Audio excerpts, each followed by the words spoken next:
start this session off with our presenters, Benjamin and Jan. All right, I think we got really lucky having Joe as our room captain, so thank you for that, Joe.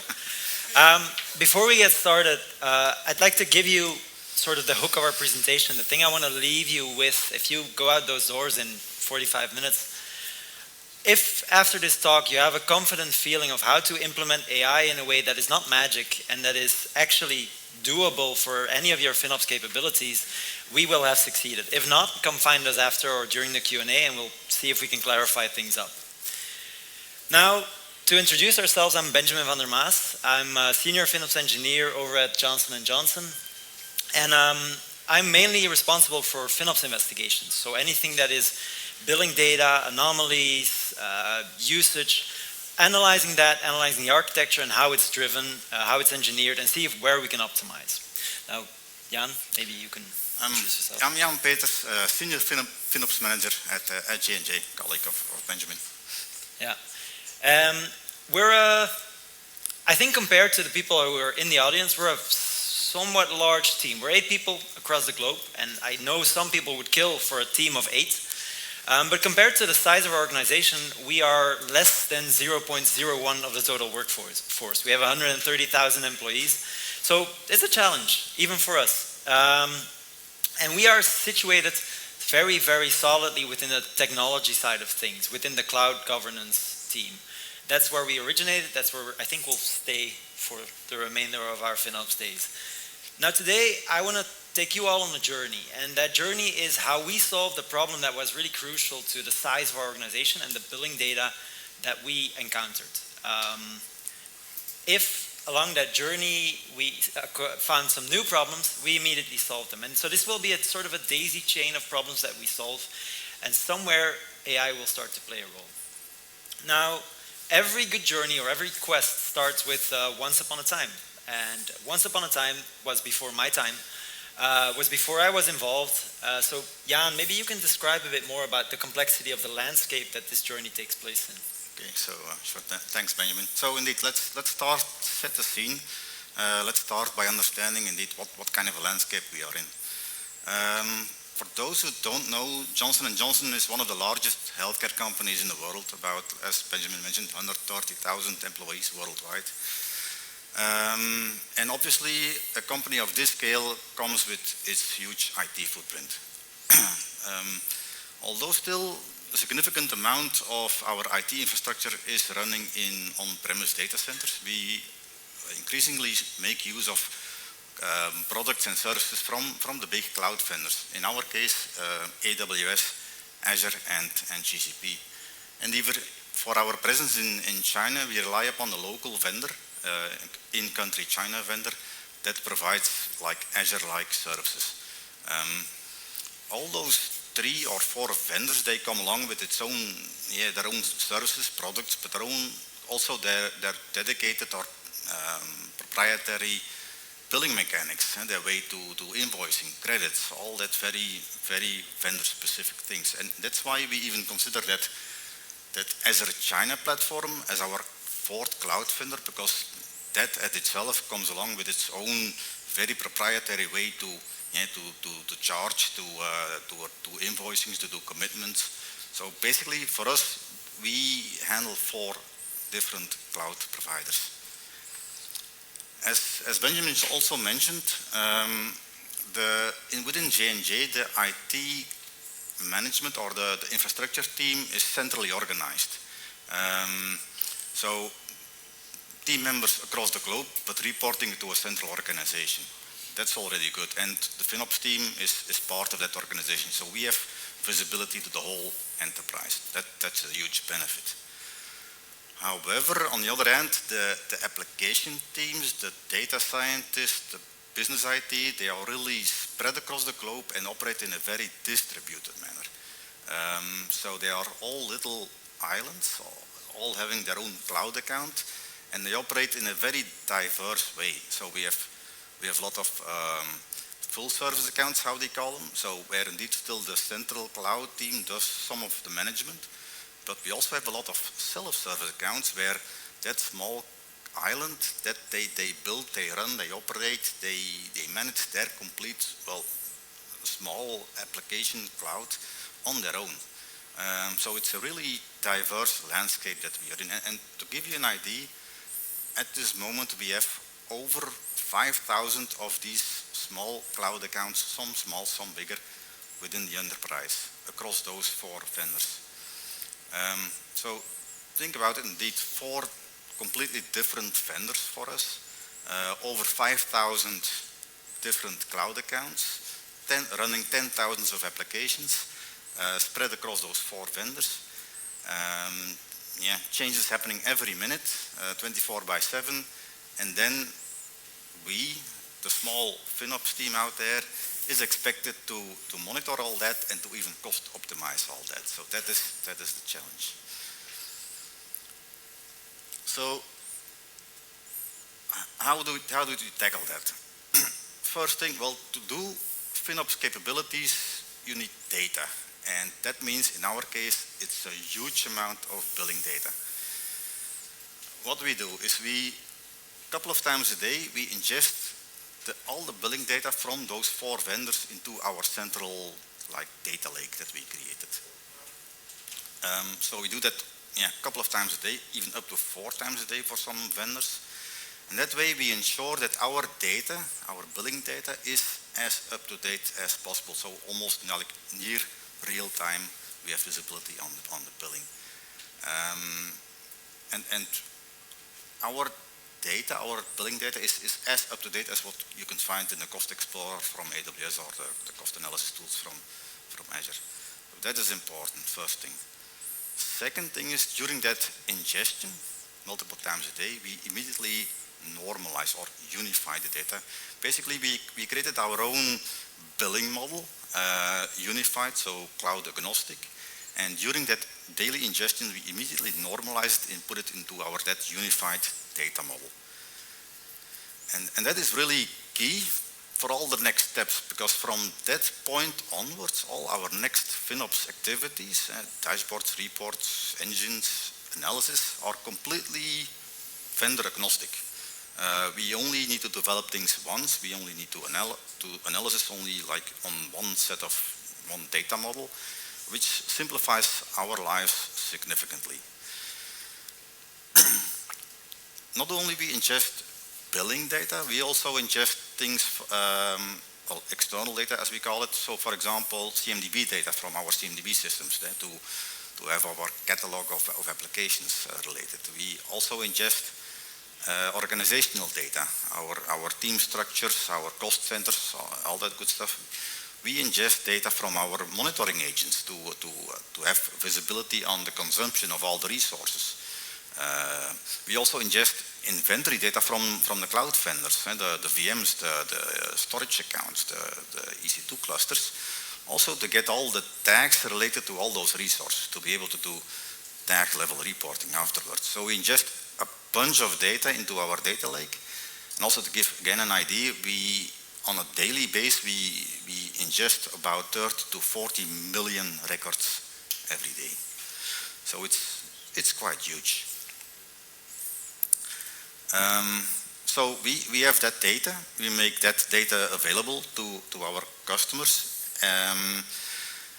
And well, our customers are account owners. And for example, also our data is a source of truth. So we no longer give access to the native cost analysis tools to our account owners. We have revoked access to Cost Explorer, to cost analysis tools from Azure. We enforce them to use our dashboards to have one single source of data. And actually, even in our own analysis, our own FinOps data, I myself rarely look still at AWS Cost Explorer or the native tools. We just rely upon our set of data. Before I hand over to Benjamin, one small thing, because I hear you think focus, and isn't this sounds like focus? Well, correct. A bit unfortunate. We started this journey like 2-3 years ago, so we already were there before focus was there. So focus came along, and there are similarities. Obviously, it's the same logic, but we see differences. But going forward, we surely will divert or adapt to focus in next iterations of our tools. So definitely focus-minded, but not yet there. Yeah, and I think one thing that I realized yesterday, as I was talking to another practitioner, we ingest data from other systems, but we also generate new data. That this is something that I thought was interesting. We also keep record of who looks at their dashboards and how frequently, and we use that to sort of see how should we contact that team, should we escalate this situation faster or slower based on how often they review our dashboards. So that level of data is also in our systems. Now, that landscape, right, so back to the journey, that landscape comes with a very significant challenge. And I don't know if people remember this, I hope people do. There used to be arcades used to be a thing, and there used to be a game called whack-a-mole, right? So where you had a system with holes, and you'd get a hammer, and you had to be quick enough to hit the moles. And that is sort of how we feel that what is asked of us, just not for one system, but for 5,000 of them at the same time. And so we had to figure out how can we do that efficiently? How can we do that? How do we know where to look? How do we know when to act? Because not all anomalies are problematic. And we started thinking of a way to solve that problem. Now, J&J has this habit, as you might have picked up, of building things ourselves. And so we started with the first step of our journey. The first problem that we solved was creating an anomaly engine to predict where we needed to sort of be with our hammer and when to hit at these moles or these anomalies that popped up. Now, again, this was before my time. Jan, you created this engine. I think you're very, very well put to speak to how that works, and walk us through it. Okay, thanks. So indeed, as I said, we ingest the data multiple times a day in our unified data model.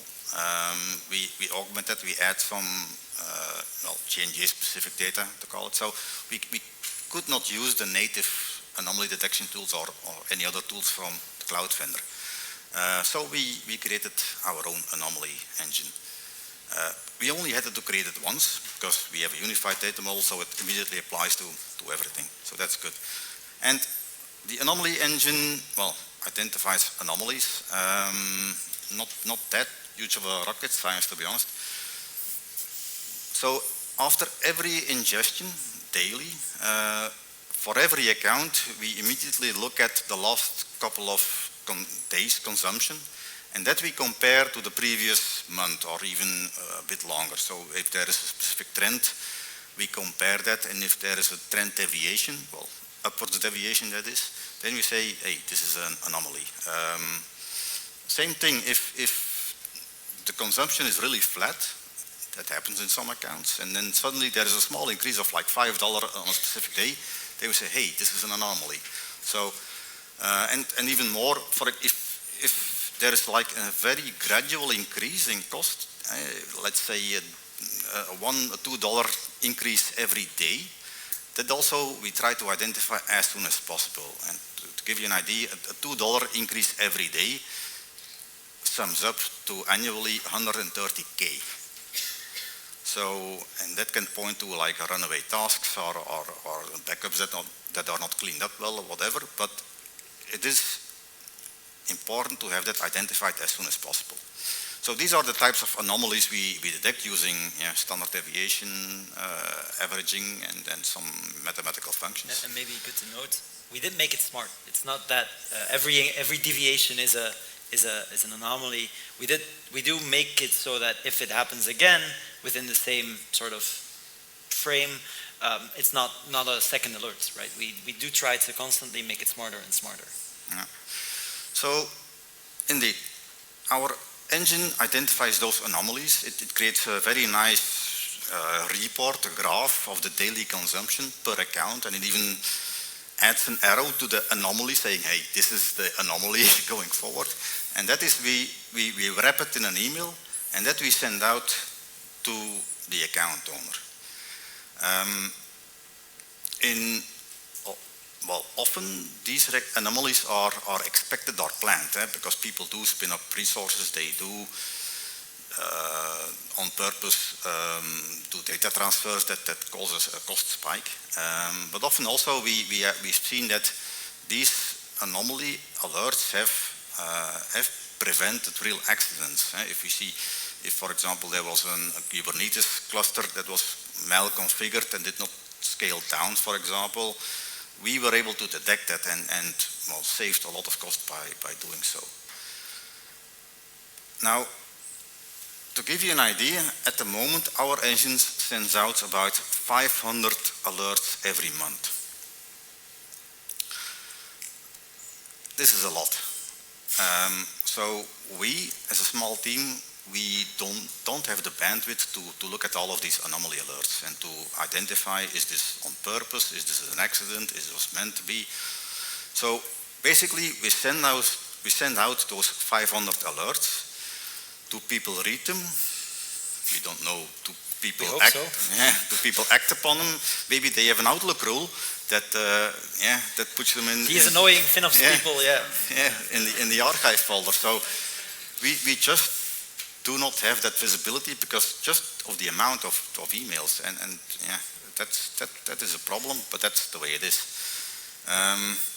And at a certain moment in time, I think it was early last year, our senior leadership came to us because they had a complaint from senior leadership fellow in another department saying, hey, my cloud costs were that high, well, at the end of the year, and we were not informed, and I'm sure you are aware, and why didn't you tell me? And, well, our senior leadership, yeah, you know how it goes, trickles down to us, say, hey, why didn't you tell me?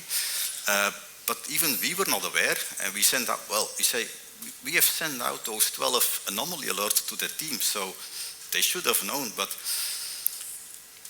it's basically like in the arcade game that Benjamin mentioned. Basically we say, hey, there's a mole, and there's a mole, and there's a mole, but we don't know if people bag them even, and if there is in one garden 12 moles suddenly ruining the garden, that we don't know, and that is something we realized, well, if real potential risks or real potential accidents are going to happen within an account, we should find out, or we should know up front. And that is why we started with the investigation path. That is your child. Yeah, that's my baby. And so we realized we know the individual moles now, but as Jan said, there might be 12 in one garden. That might be more severe than if they're spread across the 5,000 different gardens, so to speak, to stick with the analogy. Now, based on that conversation with our VP, we realized not all anomalies are created equal. We need to sort of figure out which ones are more severe than others and what frequency is worrying for us. And so we started again, as we like to do, build another engine, another algorithm that detects for those anomalies specifically which ones are worrying. And I think the beauty of where we got there with is that we sort of looked at historic spend data, right? That is what feeds the anomalies.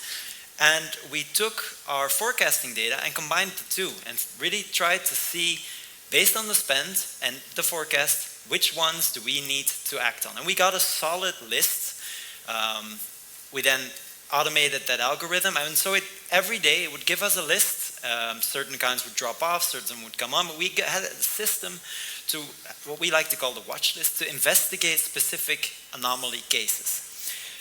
Now, these cases would come to us and we would pick them up. We would do a thorough root cause analysis. We would look for what are the resources that have spiked, what are the problems that are going on, what is the architecture, how do they interact, is this normal, is this not normal, what are the tags, what is the application, what is the product, was it in the weekend, the whole context. We do a deep dive analysis on those watch list cases, those investigations. And with that report that we would write, we would go to the business and say, hey, this is going on, are you aware? They might not be, even though we send them alerts. And can you sort of understand what you have been doing that might have caused this cost increase? Sometimes they do, sometimes they don't. It's always fun when they have no idea what is going on. But we sat down with them, we talked to them, and we worked through the issue. Sometimes we resolved a large anomaly, resulted into savings, everybody's happy. Sometimes we came to the conclusion, this is what they need to do, this is justified. Even that's okay, right? Might be part of the mission that they're trying to achieve. Now, at that point, we were super confident. We were happy. I gave a talk a while back in Brussels on a FinOps meetup about that specific subject, and I was proud of it. Little plot twist, we actually created a big problem for ourselves with that system. And the problem with that system is that it's a huge operational load. We are 8 people, and that effectively took out 2 to 3 people just to handle those investigations. So the load on our team, that's nowhere near sustainable, because as every cloud environment does, it grows. And so our team does not grow accordingly. We tried, didn't work. And so we had a problem. We needed to find a way to manage these investigations and still provide that value to the business, because by now that's what they expected of us, and they should. Second problem that we identified with this is that we got really good at doing that analysis work, but the business didn't. And so this is a skill, it's a very precious skill that needs to be spread out throughout the business. And I've heard the word culture drop around the conference. I think that's the most crucial part of FinOps, is that at the end of the day, everybody is doing your job. Might feel a little insecure, but that's how it's supposed to be. And so we weren't working on training others for that skill.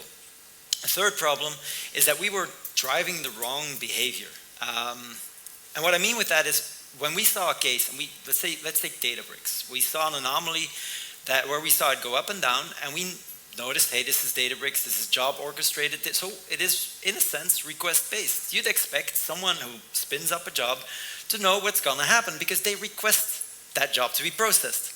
And they don't always do. And so we would end up with conversations where we said, oh, don't worry, this was something normal, sort of. And they say, oh, I had no idea it would be this bad. And so we sort of needed them to look at it and make that decision themselves. The responsibility needed to be with the account team and the product teams that are within our organization.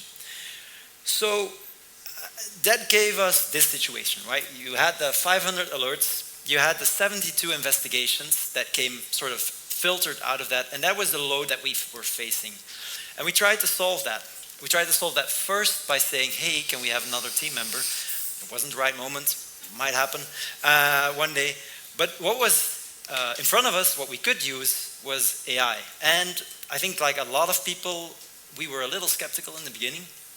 But we found a way to implement AI with, and I'm very proud of that, I've seen close to no hallucination or mistakes.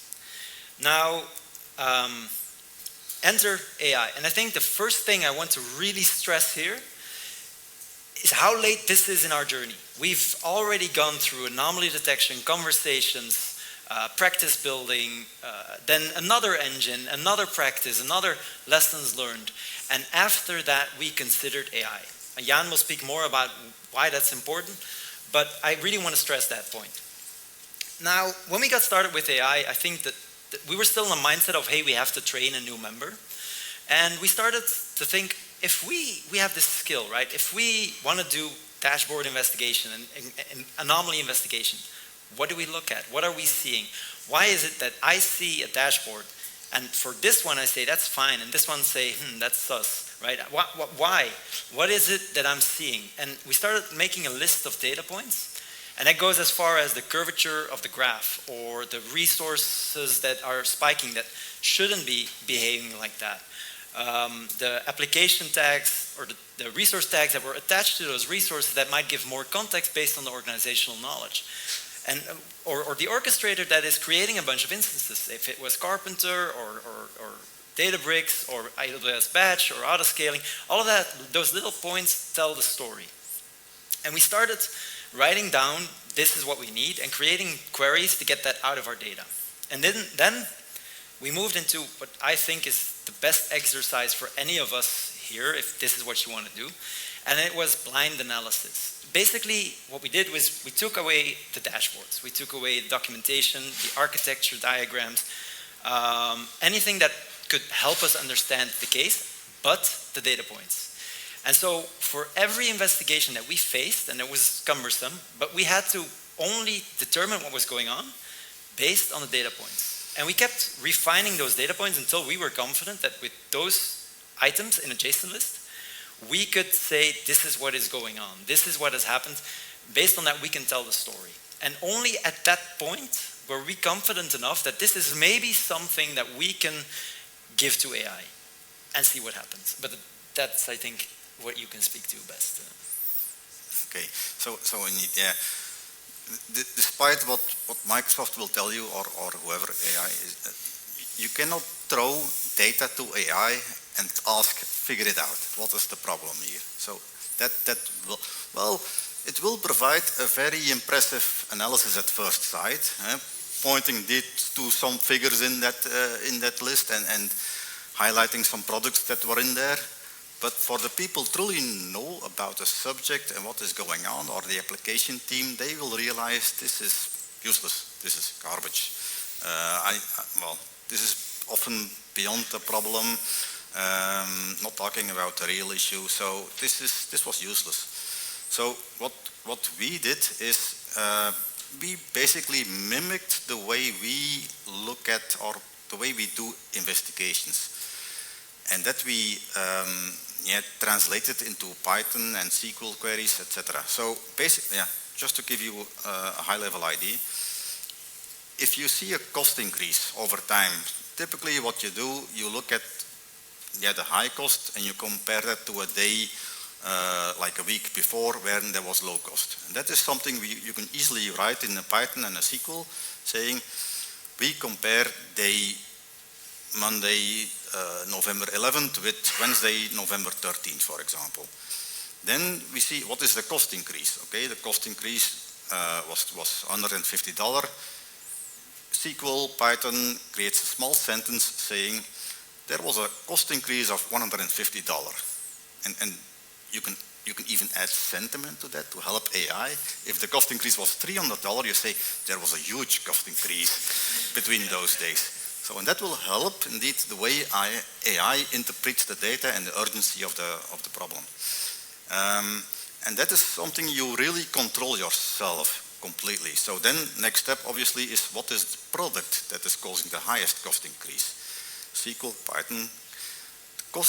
The product with the highest cost increase was Amazon CloudWatch, for example. So you iterate down to all the levels, so product, family, resource, and even within the resource, the service. So then you get a small piece of text, very structured, with the facts and the figures. No doubt, no hallucination required.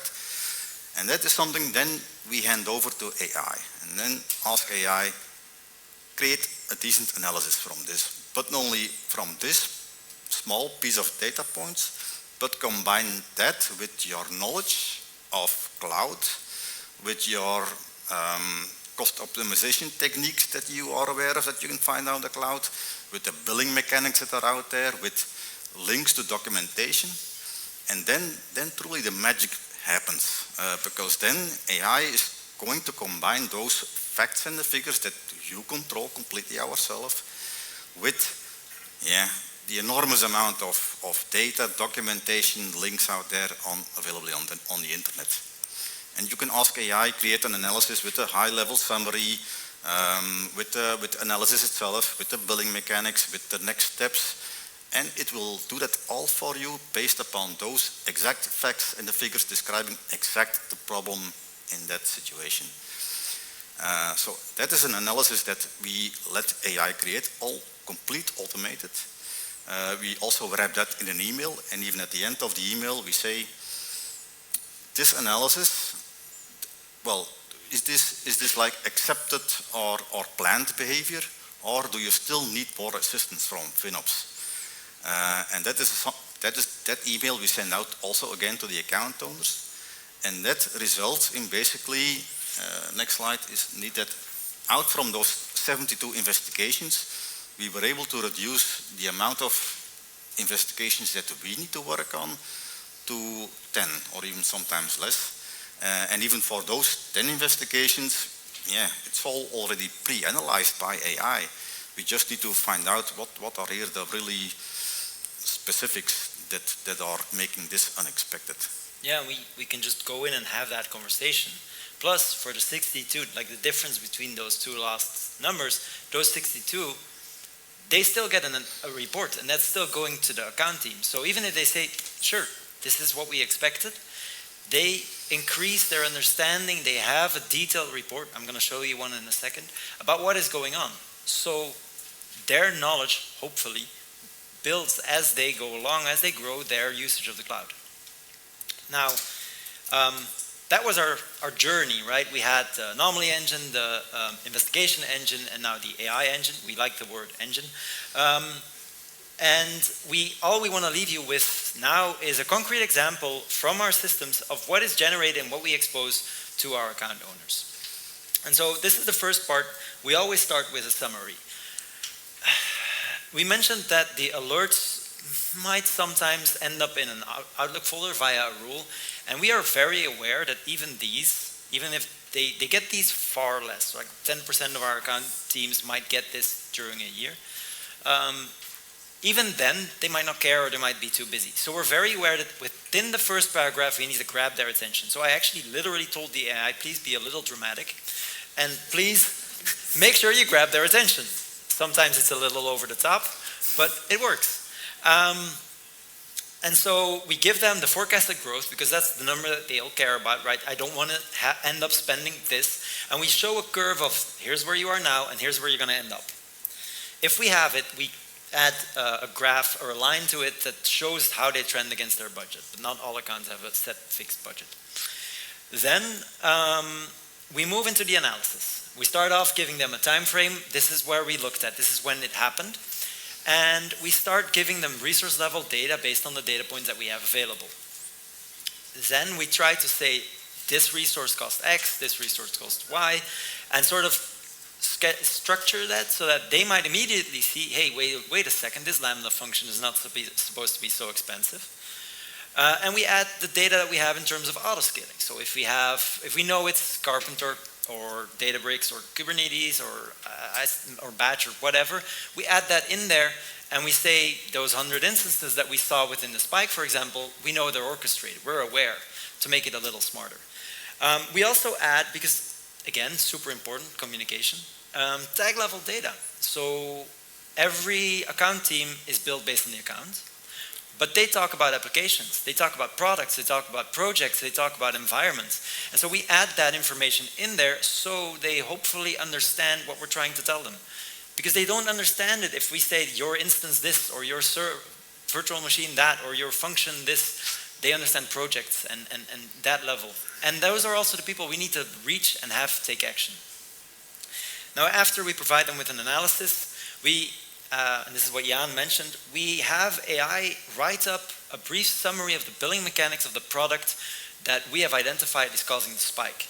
And by doing that, even whoever reads this has a quick insight into what is this product doing, how does it behave, how can you optimize it right off the bat, and we have it linked to specific actual documentation of the product, of its pricing, of optimization strategies, so that even if they don't reach out back to us, we're confident that they know where to start. And then finally, someone once told me, people only remember what you say at the end, so that's why we'll have a key takeaway slide after this. But we provide them with next steps, and we summarize the information. We also give them recommendations, because very importantly, and I can't stress this enough, the business mission is the only thing that matters. If the cost is justified to reach the mission of the team that is trying to sell a product or build a product, then that's okay. And so this anomaly, or that we identify as an anomaly, might be okay. But they might want to offset that new cost with existing recommendations. So we'll make sure that they have recommendations in their report that they can immediately go in, click on, and say, apply this now. And so that they can offset that cost and still trend within budget. And then finally, it's what Jan mentioned, we give them a call to action so they can log, yes, we accept this cost, we record who logged it and the reasoning behind it, and so we can use that data later for more analysis. Or we need more analysis, we need more help, we need more investigation, and that's where the 10 cases come in, and it's when we go in and provide our value. By the way, the black boxes, it's not how it looks like in reality. So it's really the actual resource names and figures and the dollar amounts. It's just to anonymize the data that we had to do this. So key takeaways, right? First of all, is use, and I think this was, the order was flipped, but I'll pick out the ones that are mine. But so FinOps knowledge and skills are a scarce resource, right? So please be mindful of them. I don't have to tell everyone, I think we're all a bit pressed for resources within the teams that we run, but try and apply value where it's viewed most. We all like to optimize costs, we all like to right size and do what we, like after this conference, come back, we're inspired, do what matters to the business and you will get more leverage, you will get more support and you will be able to grow your practice. This is sort of, sadly, how it goes, but it's also how you achieve the most value. And then as a second, continue to share your knowledge. Education has been mentioned, and I think it's underviewed. It's great that we get smarter, but if our organization gets smarter, that's when we really win. And I always say we need to try to be working ourselves out of a job. Where we'll end up, we'll see by then, but I think it'll be a while until they get where we are. But Jan. And my main takeaways is that, well, don't overestimate AI. AI is very good at some things, language for one thing, and it's knowledge out from the internet. But AI is not a FinOps analyst, as we all are. So we really have to like spoon feed AI in facts, figures that it needs to look at, and then use its capabilities, its language, and its knowledge on the internet to create a huge analysis. Use it for what it's good at. That is one major takeaway. And the second thing I wanted to mention is that, well, this was really a gradual journey. It took us a couple of years.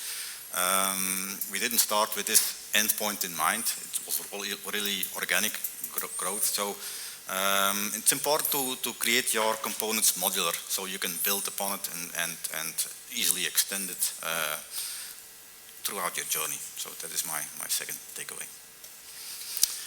Okay. Now, is there anything that you've missed? Any questions? We're very happy to answer them.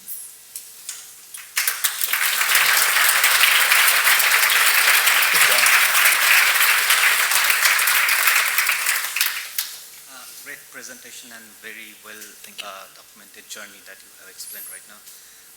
I have a few questions. One is, you are in healthcare industry anyways, and then you have used AI. What are the challenges that you have faced convincing the management while using AI? Well, to be completely honest, they had to convince us to use AI. So I think the main challenge was for us is to flip it around, was to navigate already. We're a heavily regulated company, as we should be. But for us, even for a simple use case, to navigate the potential impact and to really see what the impact could be of giving that analysis to someone, to an engine, to an AI engine, that took more than we expected it to be. Because everybody's confident if we are looking at it, but we're trusting the AI to make a judgment call, sort of. And that is something that we needed to really work over, and we have, and it's working very well. But that was, I think, the challenge similar to what you're asking. Okay. What AI you have used specifically, if you can tell? We are using Azure OpenAI, and we have tested out with two models. The 3.5 model. Yeah, 3.5 Turbo Instruct. And the 4. Yeah. And the 4.0 general one. Yeah. So very limited, but because actually you're purely focusing on its language capabilities. So we're not using any model for statistical or computational or numerical data. We're just focusing on the language capabilities, making sure that it translates our facts and the figures into just a nicely written, polished analysis. Yeah, and maybe to add to that, because it's FinOps after all, it is super cost efficient, and I geek out about this. When I had to launch my use case internally, I had to sort of estimate what it's going to cost. Cost estimates are always wrong, but I guessed maybe $100 a month. We're around $2 to $3 per month in generating the analysis, just because we prepare everything up front. So if you want to be efficient, optimize before you start building, as you should, shift left, and it will have a significant impact. Yeah, actually that was my third question, that how much are you spending on AI, because you have already a well-established solution Yeah. which you are using, and then you are using AI in parallel, so how much is the cost that is adding upon on the existing one? A few dollars. And actually we're saving because we can now do other work, and we're quite expensive, so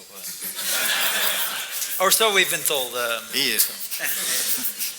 And how often you are sending those emails based on what timelines? Is it something specified by the company policy, or that is totally specific to business units and their use cases? As soon as we've processed the data, we send it out. So this is completely automated. No manual intervention whatsoever. So yeah, like 1 to 2 days after the anomaly or the strange thing happened, the account owner will receive an email with a very detailed analysis of what has happened, what is going on, and what can he do about it. So completely automated. Yeah, we give it a bit of time to make sure that we're not escalating too soon. Thank you.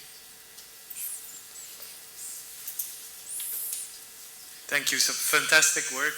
I'll have 100 questions, but I'll make it to 2 on volume discount. First is, you have a business logic based on which you send the emails to different teams or different products? And secondly, are you planning to make life more difficult for people to create actual tickets into their tools like Jira, ServiceNow, whatever? You want to start with this one? About the second one, no, we don't. We just send out an email and we hope, they can react upon it or they accept, and then we immediately register in our system that we no longer have to take action on our side. So it's one-click action. And the other one is also a one-click action. They say, I'm requesting more help, or I need more help. And it also comes in our queue, and then we can take on the next step. So it's not yet integrated, or we not plan to integrate with any of these ticketing or Jira or whatever. This is actually, I think, one of the main pain points, as JR mentioned in his keynote. We're not a use case conference, right? We share the challenges. Yeah. Getting engineers to take action, especially in our size, is just tiring sometimes.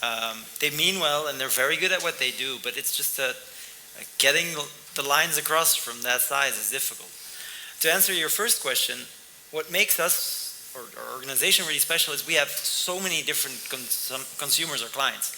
We'll have researchers doing molecular research that need computations on the data they gather. We'll have applications that we build that we expose in the App Store. We'll have medical devices within operating rooms running on the cloud that we need to support. We'll have clinical trials that we have a platform for that needs to be supported. So all these different use cases, it's something that we've considered to sort of give priority to one or the other, but it's really difficult to find a baseline, and then we just decided it's important for everyone to have this information as soon as it's available.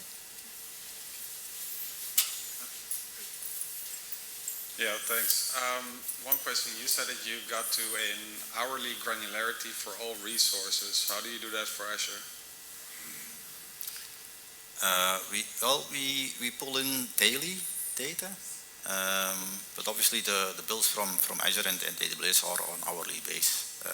But our anomaly detection is on daily consumption, meaning we compare day-to-day growth or patterns.